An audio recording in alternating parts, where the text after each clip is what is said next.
Hello everyone and welcome to my channel. In June we finally hit the goal of 100 coffees on my Buy Me a Coffee, and as promised I am giving away a custom doll commission to one of the supporters. Each coffee equals one entry, so I gave every coffee its number from 1 to 100 and then let a random number generator pick one number out of 100. And the coffee number 69 won. Nice! I contacted the winner via email, and after some discussions we decided to make a doll of Anubis, the Egyptian god of the underworld. Off camera I sanded the doll's body, and now I'm going to dye it using a fabric dye for polyester. I took this idea from Delightful, and I think this was the best idea on how to change a doll's skin tone that I've seen so far.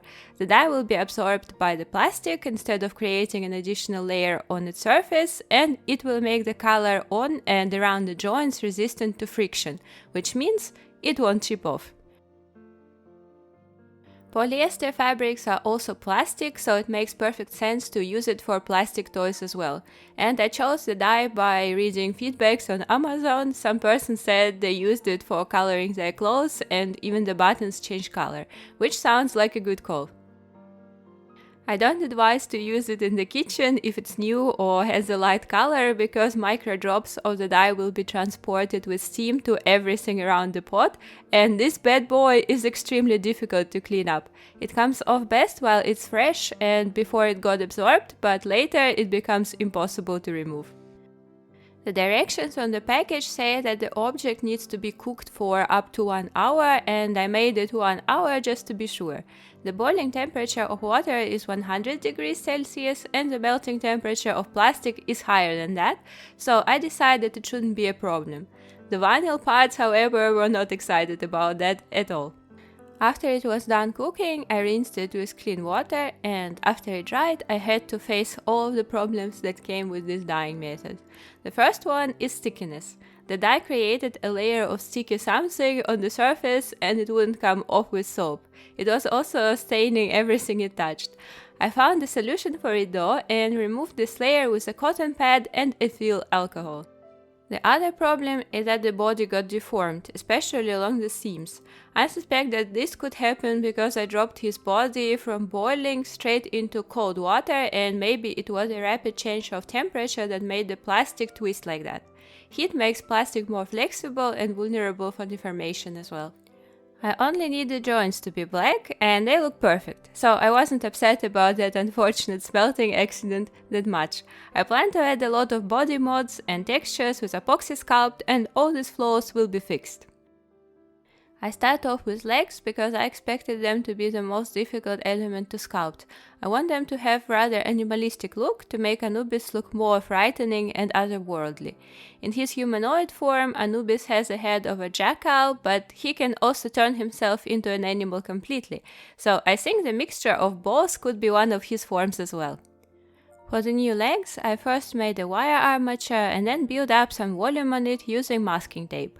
For sculpting, I always use epoxy sculpt, and it's a heavy material, so it's always better to use some lighter material like aluminium foil, silk clay or masking tape to add volume, and use epoxy sculpt only for the upper layer and details.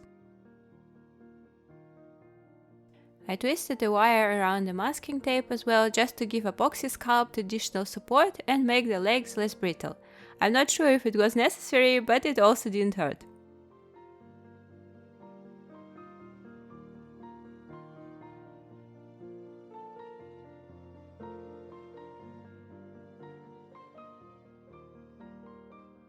Anubis was known as a guardian of graves and a guide to the underworld.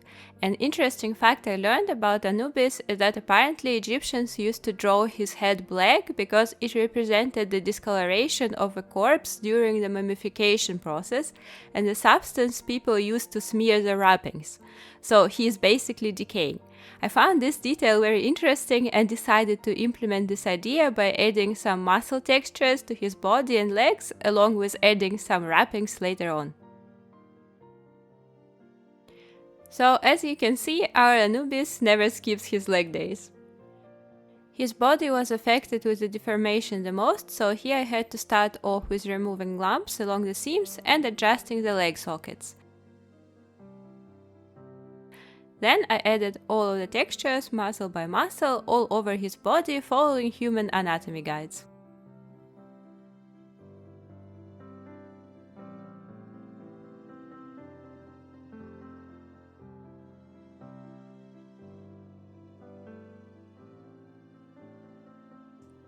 After the body is done, I can move on to his head. One soak in acetone was not enough to shrink it properly, but I'm going to cut off most of it anyway, so who cares?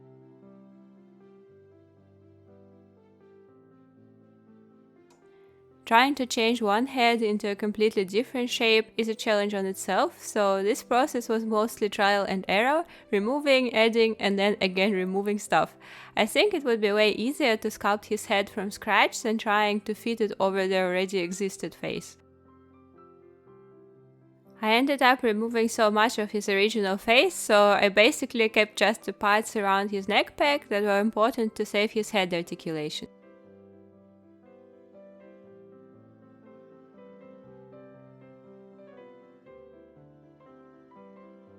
The article from Google Arts and Culture says that Anubis was depicted with the head of a jackal because these animals were frequently seen roaming around the tombs, which makes perfect sense because jackals are scavengers and the biggest part of their diet consists of dead animals.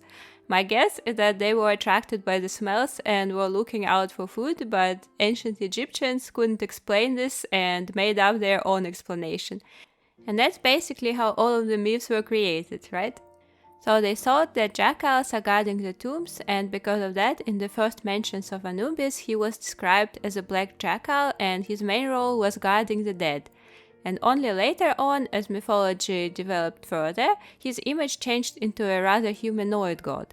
And the story tells that once upon a time there was a god of the afterlife and vegetation, Osiris, who was married to the goddess of magic and motherhood, Isis.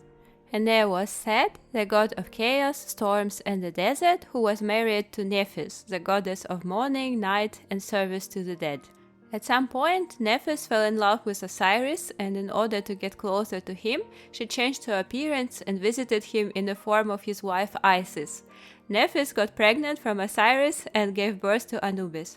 However, after Set learned about it, he became furious, he killed Osiris, chopped his body into pieces and threw them in the river.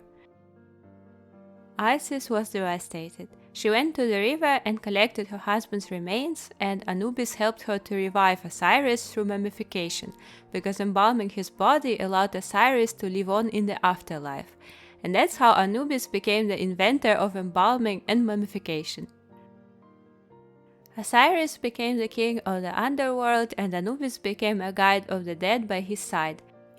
And now he oversees the embalming process, shows souls the way to the underworld, and is responsible for the weighing of the heart ceremony, which shows if a person deserved to enter the afterlife or not. My customer wanted Anubis to hold the scale, so I bent the fingers on his left hand as if he is holding a staff. As a reference for sculpting hands, I used my own hands, so I guess he got something from me as well.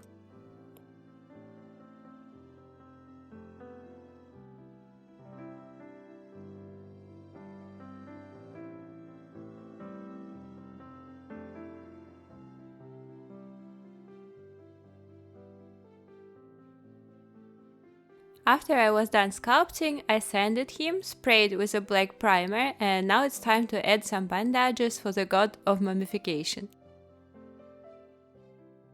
For the leg bandages, I used this rough ribbon. I cut it into thinner stripes and wrapped it around his legs, fixing it with glue here and there.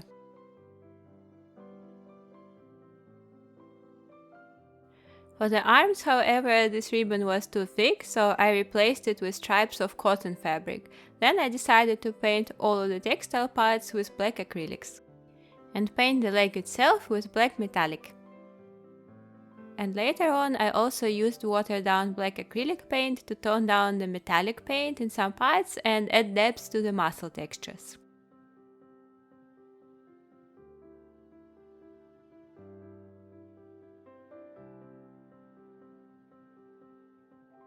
As a final touch, I also dry brushed some parts with white metallic to add highlights.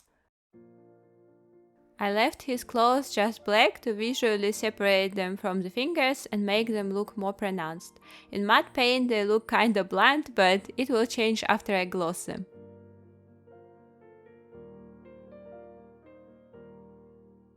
I painted his eyes red and orange to make him look more demonic and also highlighted them with a golden eyeliner to imitate the glow.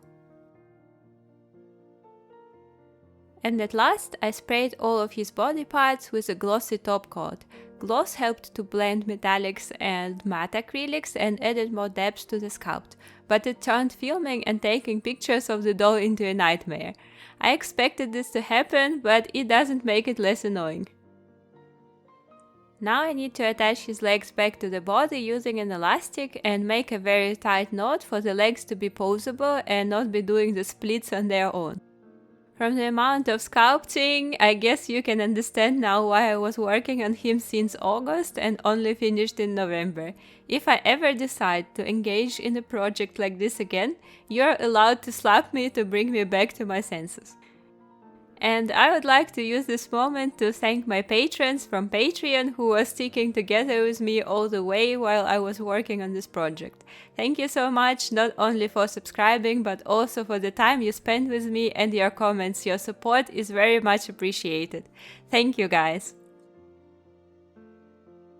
I think he looks not bad so far, and I especially like how the legs turned out. I think the metallic paint I chose highlighted the details nicely.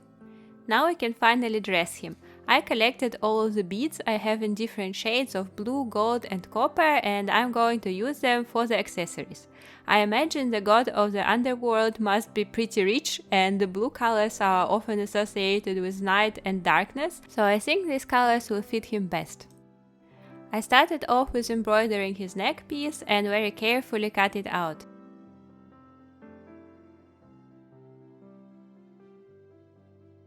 Then I covered the back side of the embroidery with artificial leather and connected these two layers with blanket stitches while also adding an additional row of beads to cover the cut as well.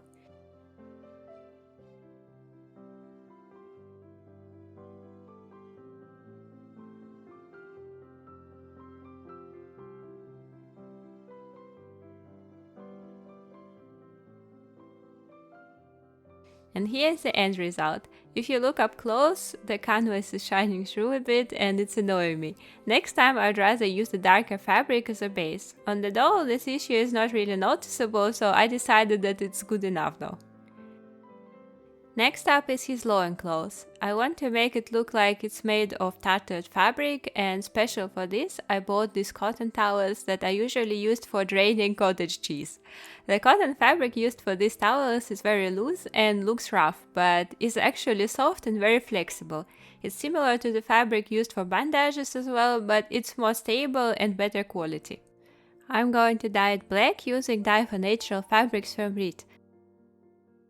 I wanted to experiment with fabric dyeing and try get a distressed effect on it. For this, I made the fabric wet first and then randomly sprinkled the dye on it.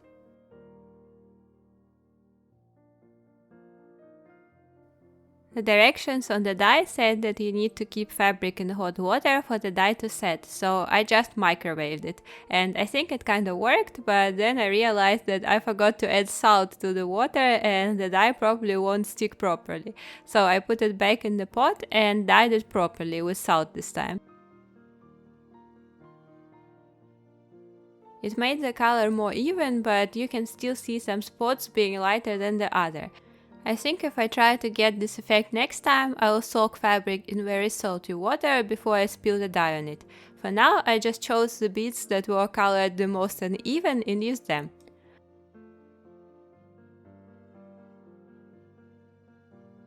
After adding the fringe along the edges, I secured it with a fray check liquid to stop it from fraying further.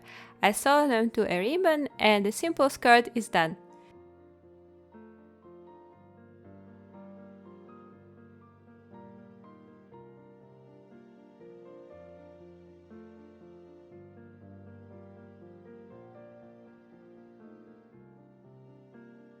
Next up is his headpiece. On the pictures of Anubis, he usually wears a traditional Egyptian head cover called Anubis.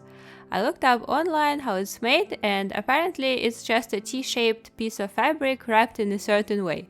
So for the first mock-up, I just cut out something that looks similar to what I've seen online, tried it on, and adjusted its length and width a bit.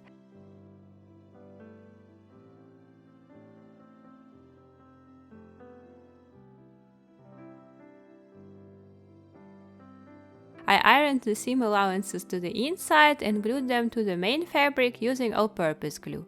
I want the edges to look smooth and keep shape, that's why I chose glue this time.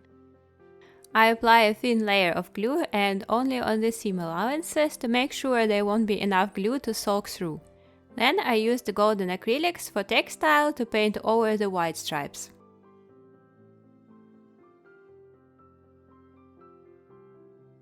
Now I need to add openings for his ears and fit it on his head.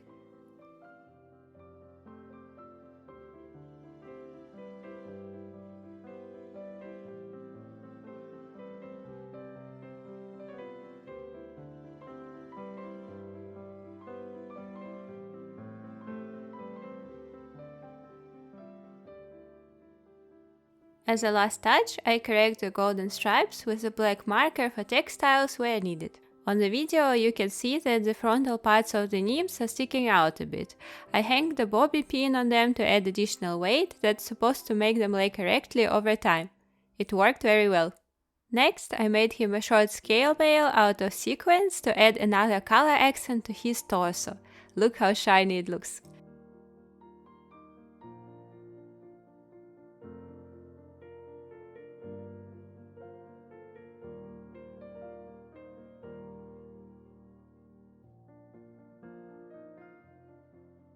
For the belt itself, I'd like to sculpt a scarab as well. For me, Anubis became associated with scarabs because of the Mummy movie with Brendan Fraser. In the real life, these bugs are harmless and just minding their business, rolling balls of poop. But their movie version traumatized me as a kid for sure.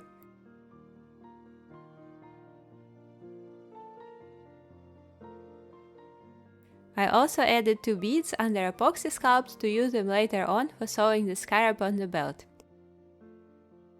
In ancient Egyptian beliefs, the scarab beetle was representing the cycle of life, death and rebirth, which kinda fits Anubis as well, but they were rather associated with the god of the rising sun Khepri, who was pushing the sun across the sky like a scarab beetle pushes a ball of dung. That's so weird and so cool at the same time, and kinda explains why scarab beetle on this jewelry is holding the sun in his arms. Apparently, scarab jewelry was very popular in the ancient Egypt, and it was commonly used for pendants, rings and even seals. Most of this jewelry was cheap, so even poor people could afford to have one. It was also believed that if worn as an amulet, scarab would give its owner protection from evil even in the afterlife, so people would also sew these charms to the mummy wrappings. So I think Anubis could definitely wear one as well, why not? Even though I personally don't believe in magic and charms, I really love symbolism and stories like this one.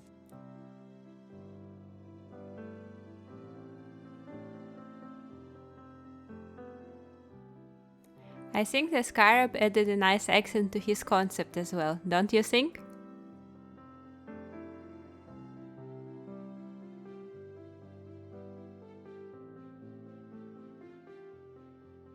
And at last I need to make him a scale. For the scale pants, I'm going to use these plastic eggs from my Easter decoration box.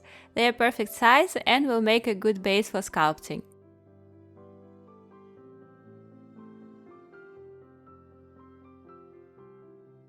And the scale itself I made out of wire and epoxy sculpt as usual.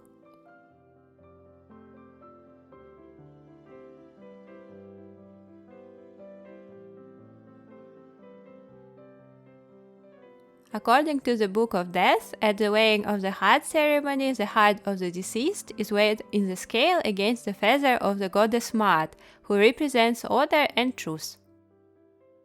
The Egyptians believed that our intelligence, personality and memory was stored in our heart and not in our brain, and because of that the heart was considered the most important of our organs. It could reveal the person's true character even after death, and because of that, the heart was always left in the body during mummification.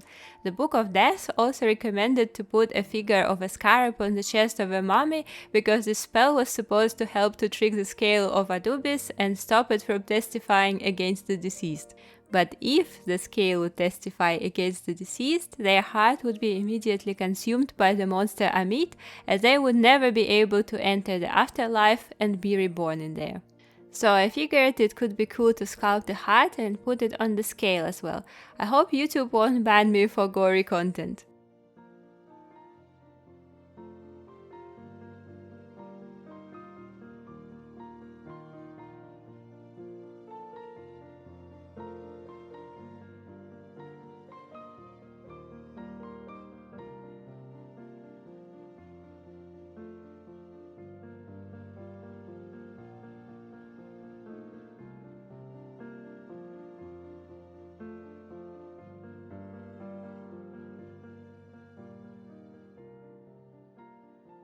After I was done painting the heart, I also added some blood clots around it to make it look even more dramatic. For the blood clots, I used the Uhu all-purpose glue, mixed some paint into it, and then shaped this mess with a needle.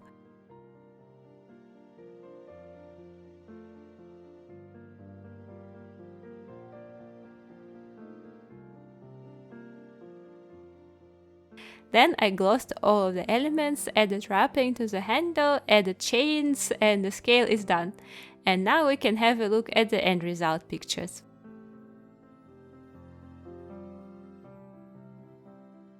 Let me know in the comments section what you think about my interpretation of Anubis, and if you like this video, give it a like to help my channel grow.